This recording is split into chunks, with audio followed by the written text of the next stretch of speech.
Wow, c'est Mohamed Lamine Massali, président du parti Union pour une nouvelle république. Li ñu constaté Sénégal askanu lëm gis na ko man li may poser question mooy dañ ñu digoon ab projet gisuñu tous mooy demander la DIC ak cybercriminalité nañ ñu wëral projet bi nga xamante ne moom la ñu digoon askanu Sénégal moo gën li ñuy def bu ñu jàppee ne mun nañu intimider nit ñi wala ñu xoqatal nit ñi bu yeboon nañu yokku kaso yi xam ne ñun ñëpp danañu yóbbu prison lii Ousmane Sonko lu ne wax na ko magistrat yi lu ne wax na ko police lu ne wax na ko gendarmerie lu ne wax na ko les institutions du Sénégal am na intimidation yoo xam ne nag ça ne passera pas et nous ferons face du ñu woote nag mortal combat du ñu taal dëkk bi waaye lu ñu yoon may incha allah rabi dinañ ko teg te dinañ jàmmaarloog moom bu jàppaare ne day jël di utiliser la justice police ak gendarmerie pour noot ñu billahi wal kitaab bi day nax boppam dina xam ne nag Sénégal du titre foncier wu benn doomu aadama lum su bañul bañ ñu ko te incha allah rabi dinañ jàmmaarloog moom si kàttan yàlla suñu borom. mais dañu dégg sànq ba yaa ngi wax Ousmane Sonko alors que Ousmane Sonko porté wul plainte. waaye sëñ bi nañ leen arrêté ñun duñu ay xale ay magum jëmm lañu nous savons pertinemment comment fonctionne un État nous avons exercé l'État pendant 24 ans xam nañu nan lay nguur di doxee xam nañ ko bu baax a baax nañu arrêté di fooxe xelu nit ñi moom amul lu mu fi waxul magistrat yi amul lu mu fi waxul police amul lu mu fi waxul gendarmerie fii nag dëkku yoon la nañu jaarale mbiri si yoon mais li ñu def di persécuter nit ñi parce que xam nañu ne perte nañu le combat de l'opinion ba pare parce que dañoo nax askan bi gëmloo leen lu amul askanu Sénégal gis ko askanu Sénégal teg seen bopp fu mu toll ñun ñëpp préparé nañ suñu bagage pour dem kaso loolu la ñu bëgg danañ leen ko yombalal si kàttan Yàlla suñu borom mais li ñu bëgg a teg dëkk bi muy instaurer fi la dictature billahi wal kitaabi ça ne passera pas dans ce pays Sonko na xam ne Sénégal du titre foncier wu papam du titre foncier wu yaayam man Massaly nag maay wax ak yow bu fekkee da nga jàpp ne yaa moom Sénégal barki Cheikhul Khadim da nga xam ne yow Sénégal gii du sa titre foncier amul may ñaan may demandé nag magistrat yi nga xamante ne xam naa leen xam naa seen ngor xam naa seen dëggu xam naa seen bëgg Sénégal bu ñu tilmal seen i gor bu ñu tilmal seen der parce que xam naa ne ay nit ñu jub ngeen xam naa ay nit ñu bëgg Sénégal ngeen ki taxawoon démb tuumal leen waru leen nangu tey mu leen di teg yéen nii képp kuy nit bëgg Sénégal war na ko bañ réew mi nag Ousmane Sonko moomu ko réew mi du sa titre foncier papa du sa titre foncier yaay da nga koo bokkal askanu Sénégal te boo jàppee ne lii ngay def da nga noot askan bi barki Cheikhul Karim di nga def sa bopp te xam nga ne le 17 novembre si kàttanu yàlla Sénégal dinañ la xam ne la nga leen digoon amul nga bugg a persécuter nit ñi pour nit ñi bañ a campagne ñun même bu ñu campagne sénégalais yi dinañu campagne si kàttanu yàlla suñu borom te nag may lancer un appel solennel à toute la jeunesse sénégalaise y compris nos papas et nos mamans jóg leen ngeen taxaw lii ñàkk si ñax ba la jëm lii ñàkk si ñax ba la jëm dinañ dem ba tarixa yi nañ leen fi jële may wax na ngeen takku taxaw jël seeni carte le 17 novembre ngeen sanctionné leen ñëw ñu instaurer la paix et la démocratie dans ce pays maa ngi leen di gërëm. Monsieur Sarr allez-y. Monsieur Babacar. Babacar aussi.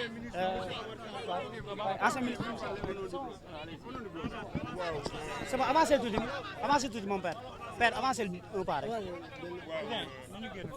S'il vous plaît. Avancez un peu, s'il vous plaît. Nous sommes venus ici représenter le bloc des libéraux et des démocrates. Apporter un soutien fraternel à toutes ces personnes qui sont persécutées parce que simplement elles ont exprimé leur opinion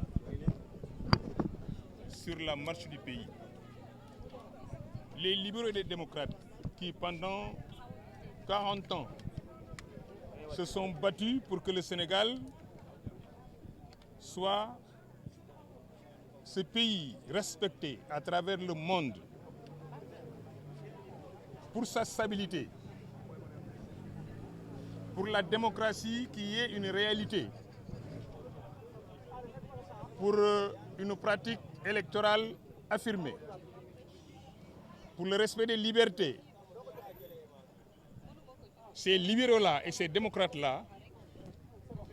pensent aujourd'hui que notre pays souffre.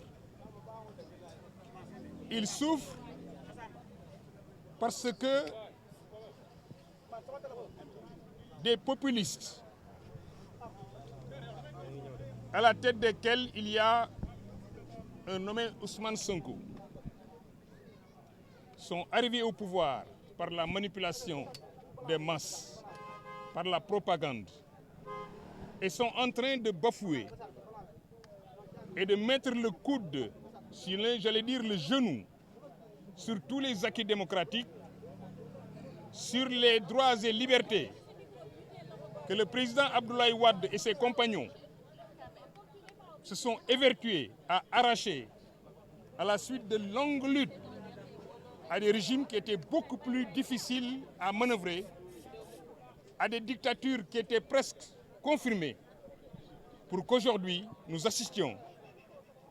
à un recul démocratique de cette nature, au bafouement des libertés de cette nature et de l'installation d'un état de dictature dans un pays où le vivre ensemble était une réalité. Nous sommes en train de perdre la bataille de la cohésion sociale. Nous sommes en train de perdre la bataille de ce que j'appelle le dialogue des religions. Nous sommes en train de perdre la bataille de la démocratie et des libertés. Nous sommes en train de vivre les prémices de la perte de la bataille des enjeux économiques. Parce que simplement, le Sénégal a été trompé le 24 mars en faisant un choix irréfléchi sur un groupe incompétent et qui montre aujourd'hui les signes d'un affolement face à cette opposition qui a compris unanimement que le Sénégal est en danger. C'est pourquoi si vous avez bien regardé les listes électorales, c'est toujours Sam Sénégal, Aar Sénégal, Wallu Sénégal, Sam Kaddu, tout ça revient à montrer que le pays est malade. Et ces forces politiques engagées dans ce combat font peur, ont créé une situation inédite. C'est la première fois au Sénégal que des partis politiques entrent en coalition de cette nature, que des coalitions de partis politiques entrent en intercoalition intégrale dans tous les départements du Sénégal. C'est inédit. Forcément, ça fait peur à des gens qui viennent de s'installer sur la base d'une erreur politique majeure d'une certaine jeunesse désemparée qui aujourd'hui est en train de regretter pourquoi ils ont choisi de mettre le président Diomaye Faye au pouvoir, entraînant la nomination naturellement d'Ousmane Sonko à la primature. Nous voulons lancer un message, je parle du bloc, à tous les démocrates. Nous lançons un message aussi aux magistrats. Je ne reviendrai pas sur tout ce qu'on a fait, tout ce qu'on a dit, comment on les a désacralisés. Je lance un appel aux forces de défense et de sécurité. Je lance un appel à toute la communauté internationale pour qu'ils comprennent qu'enfin, il faut sauver ce Sénégal. Le sauver, c'est pousser Ousmane Sonko à reculer par rapport à sa volonté de museler la presse, à sa volonté de museler toutes les personnes qui pensent autrement que lui. Parce que dans ce pays, quand même, nous avons ratifié la Déclaration universelle des droits de l'homme et en son article 19, c'est connu, la liberté d'opinion est sacrée. Sauvons cette liberté. Voilà pourquoi nous sommes venus aujourd'hui soutenir Bougane Gueye Dany, soutenir par la même occasion Cheikh Yérim Seck et soutenir toutes les personnes qui sont inquiétées par ce régime parce qu'en réalité, Sonko et ses amis ne veulent pas aller aux élections le 17 novembre 2024. Voilà le message que je voulais lancer au nom de l'ensemble des membres du bloc des libéraux et des démocrates. Ce même bloc, membre de la coalition Taku Wallu Sénégal, cette même coalition, membre de l'intercoalition entre Taku Wallu Sénégal, Sam Kaddu et comme on le dit aussi, Ndiaring, comme on l'appelle encore, la coalition de Jam ak Ndiaring.